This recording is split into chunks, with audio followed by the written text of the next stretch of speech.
وَمِنَ النَّاسِ مَن يَشْرِي نَفْسَهُ ابْتِغَاءَ مَرْضَاتِ اللَّهِ وَاللَّهُ رَءُوفٌ بِالْعِبَادِ۔ اور مردان خدا میں ایسے ہیں کہ جن کا نفس اللہ خرید لیتا ہے اور مرضیاں بدلے میں دے دیتا ہے۔ علی کے پاس تو اب مرضی رہ گئی، ان کی مرضی جو بھی وہ ہمارے ساتھ کریں۔ آپ کیوں جل رہے ہیں؟ یعنی کہ دنیا کیوں جل رہی؟ مرضی تو اب علی کی ہے۔ محبتیں ہیں، محبتوں کے رشتے، جتنی محبت آپ کریں گے اتنی جواب میں ادھر سے محبت ملے گی۔ تو علی اور فاطمہ، علی اور فاطمہ، اور نفس چلا، نساء میں زہرا چلی، بیٹوں میں حسن اور حسین چلا۔ اور شان یہ عیسائی وہاں بیٹھے، کہنا کچھ نہیں، بولنا کچھ نہیں، صرف جا کے بیٹھ جانا ہے۔ مباہلے کا دن 1400 برس گزر گئے، ہم اسی پہ عمل کر رہے ہیں۔ بانی مجلس میں فرش بچھایا اور ہم آ کے بیٹھ، 1400 برس سے بیٹھے ہیں، اب تک تو کوئی مقابلہ مباہلہ ہو رہا۔ وہاں بھی سلمان فارسی سے کہا شامیانہ لگاؤ، سرخ کمبل کا شامیانہ لگا۔ ام سلمہ کو بھیجا کہ صاف کرو جگہ اور جھاڑو دے کے وہاں فرش بچھا دو، فرش بچھا دیا گیا۔ اب جب گھر کھلا رسول اللہ کا تو سب نے دیکھا آگے آگے رسول، پہلو میں حسن، گود میں حسین، پیچھے سیدہ، اس کے پیچھے علی۔ ترتیب دیکھیے۔ اور اب جو چلے زہرا چادر میں، سیاہ چادر میں، دنیا نے دیکھا۔ بھائی دیکھیے طریقہ ہوتا ہے، مباہلے کو سمجھیے۔ طریقہ یہ ہوتا ہے کہ ہم نے ہر چیز اسلامی کو کسی نہ کسی صورت سے باقی رکھا ہے۔ جب آپ دیکھتے ہوں گے کہ جلوس نکلنے والا ہے، جس شہر سے بھی آپ تعلق رکھتے ہیں، تو جلوس کی تمام چیزیں کہیں قنات کے پیچھے کمرے میں سجائی جا رہی ہیں۔ کیسے؟ ذوالجناح سج رہا ہے، چادر ڈالی جا رہی ہے، تلوار سے پر لگائی جا رہی ہے، علم سج رہا ہے، تابوت سج رہا ہے۔ تو ابھی مجلس کا مجمع باہر ہے، اس کو نہیں پتا اندر سجاوٹ ہو رہی ہے۔ جب سجاوٹ ہو جائے گی پردہ ہٹے گا، ایک دم سے زیارت نکلوائے گا ذاکر، اور اس کے بعد پھر ساری چیزیں آنا شروع ہوں گی، پھر جلوس بن جائے گا۔ وہی مجلس اعلیٰ جلوس بن جائے گی۔ نہیں سمجھے؟ رات کو چادر میں رسول نے سب کو جمع کیا، یہ زیارتیں بن رہی تھی۔ اسے کہتے ہیں حدیث قصہ۔ جب صبح ہوئی تو دروازہ کھلا، زیارتیں برآمد ہوئی، آگے آگے حسین، پھر حسن، پھر رسول، پھر فاطمہ اور پھر علی، اور اب جلوس چلا، مدینے کا مجمع پیچھے پیچھے، اسی کی نقل ہمارا جلوس اور زیارتیں ہیں۔ اور جب جا کے وہاں بیٹھ گئے تو سامنے تھے عیسائی، اور اللہ نے کیا کہا تھا؟ کہا تھا بس فمن ہاتھ جگہ، ان سے کہہ دو جھگڑے کی ضرورت نہیں ہے، علم آ چکا۔ تو علم کہیں سے اترتا ہے کیا؟ اللہ نے بتایا یہی 5 علم ہیں، محمد، علی، فاطمہ، حسن، حسین، یہی علم ہے۔ علم آ گیا، علم آنے کے بعد جھگڑا نہیں ہوتا۔ جہاں ذکر پنجتن ہوتا ہے وہاں جھگڑے کی باتیں نہیں ہوتی۔ آج کا معنی جھگڑا نہ کرو۔ فمن حاجک فیہ من بعد ما جاءک من العلم فقل تعالوا، کہو ان سے ہم بیٹے لاتے تم بھی بیٹے لاؤ، ہم عورت لاتے تم بھی عورت لاؤ۔ نساء کہتے ہیں مکمل عورت کو۔ مدینے کی کوئی عورت جا نہیں سکی، اس لیے کہ روئے زمین پر سوا زہرا کے مکمل عورت کوئی نہیں تھی۔ اور مکمل عورت کسے کہتے ہیں؟ مکمل عورت وہ ہوتی ہے جو بیٹی بھی ہو، ماں بھی ہو اور بیوی بھی ہو۔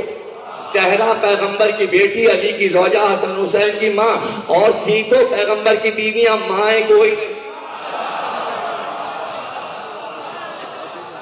مکمل نسانا و نساکم انفسنا، علی نفس بن کر چلے اور جا کر بیٹھ گئے۔ آگے کیا تھا؟ ثم نبتہل فنجعل لعنت اللہ علی الکاذبین، بس اتنا کہنا ہے کہ جب جھوٹا ثابت ہو جائے تو کہنا جھوٹوں پہ خدا کی لعنت۔ تبرہ شروع ہو گیا قرآن میں، اسی کو لعنت جب کہتے ہیں، آپ کہتے ہیں دیکھیں یہ کیا کرے، تبرہ کرے، ہم نہیں کر رہے، اللہ کر رہا ہے۔ آیت تو آگے بیچ میں یوں ایسے آویزہ ہو گئی، اور آیت میں پکار کے پروردگار سے کہا کس پہ گروں؟ اس لیے کہ ادھر بھی سب چپ بیٹھے ہیں اور ادھر بھی، ادھر آ نہیں سکتی، یہاں ہے تطہیر۔ اب کدھر جاؤں، رخ تو بتا، یا یہی مباہلے میں رکی رہوں؟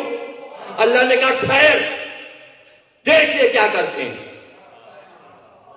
آیت نے دیکھا، لعنت والی آیت نے دیکھا کہ ایک دفعہ وہ چیخے، اور چیخ کے کہنے لگے دیکھو تو صحیح وہ آندھی آ رہی، دیکھو وہ طوفان آ رہا ہے، ارے دیکھو زمین ہل رہی ہے، ارے دیکھو درختوں سے پرندے گر رہے ہیں، وہ دیکھو جانوروں نے گردنیں ڈال دی، ارے عذاب آنے والا ہے، ارے ہم وہ چہرے دیکھ رہے ہیں، اگر یہ کہہ دے تو پہاڑ اپنی جگہ چھوڑ دے، ایسے چہرے دیکھ رہے ہیں، اگر یہ کہہ دے تو پہاڑ بھاگو جلدی جاؤ ورنہ ہم جھوٹے قرار پا جائیں گے اور لعنت ہم پہ آ جائے گی۔ عیسائی بھاگ گئے، آیت رکی رہی، اس لیے عیسائیوں پہ تبرہ نہیں ہوتا،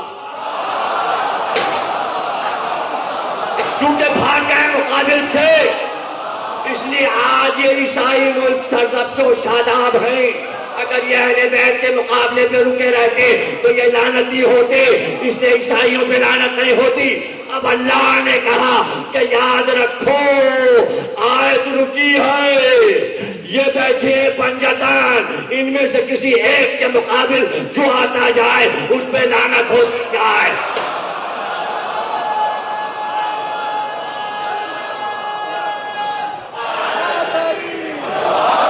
اب تم بتاؤ محمد کے مقابل کون آیا؟ قلم کاغذ ہی تو مانگا تھا۔ اب تم بتاؤ علی کے مقابل کون آیا؟ اب تم بتاؤ فاطمہ کے مقابل کون آیا؟ اب تم بتاؤ حسن حسین کے مقابل کون آیا جو آتا جائے گا؟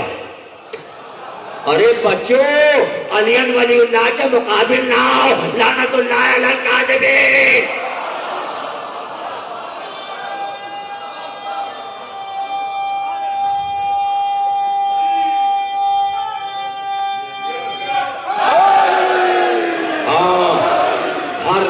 کے بعد رک کر دروازے پہ کہا یہ میری بیٹی کا گھر ہے، اس دروازے کا احترام کرنا، اس میں میری بیٹی رہتی ہے۔ لیکن ہائے اتنی جلدی زمانہ بدل گیا کہ دروازے پہ سب جمع تھے اور شور ہو رہا تھا اس گھر کو جلا دیں گے، اور زہرا دروازے پر آ گئی اور صرف اتنا کہا اس گھر کو جلا دو گے جس میں حسنین ہیں، جس گھر میں حسن اور حسین ہے۔ جواب ملا کوئی بھی ہو، علی کو باہر بھیجو۔ کہا علی باہر نہیں آئیں گے۔ علی نے قسم کھائی ہے اس وقت تک دوش پہ چادر نہیں ڈالیں گے جب تک قرآن کی تفسیر نہیں لکھ لیں، پھر ہم اس گھر کو جلا دیں گے۔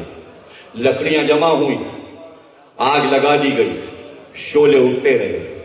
جناب سیدہ کی جو کتاب میری ہے اس میں دیکھیں میں نے سیدہ کا وہ دروازہ جو جلایا گیا اس کی تصویر دی۔ یہ تصویر جو بنائی گئی تھی عرب میں، ترکی کے سلطانوں کو ملی اور ان سے حیدرآباد دکن نظام تک پہنچی ان کے میوزیم سے، اور صحیفہ جناب فاطمہ زہرا جو مولا علی کے ہاتھ کا لکھا ہوا اس کا عکس بھی میں نے اس میں چھاپا ہے، جو میرے پاس موجود ہے۔ صحیفہ فاطمہ زہرا میرے کتب خانے میں، اس کا عکس میں نے چھاپا ہے، زیارت آپ کتاب میں کر سکتے ہیں۔ یہ صحیفہ فاطمہ کیا ہے آپ کو معلوم ہے؟